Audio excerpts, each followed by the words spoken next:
তো hello guys, আজকে আমি শেখাবো আপনারা কীভাবে যে কোনো ওয়াইফাই পাসওয়ার্ড নিতে পারবেন। তো প্রথমে আপনার যে কোনো একটি ওয়াইফাই কানেক্টেড হতে লাগবে।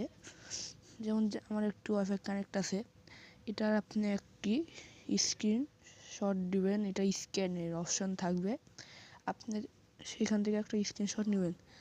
তারপর আপনি স্ক্রিনশটটা এইখানে দেখুন, এই স্ক্রিনশটটা আমি ক্রপ করছি, ক্রপ করে এরকম করছি।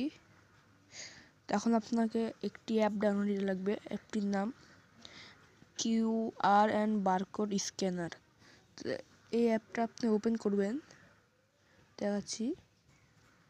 ওপেন করার পর ওই স্ক্যানের ছবিটা এখানে দিতে হবে। তো গাইস দেখুন, এই যে, আর সাথে সাথে পাসওয়ার্ডটা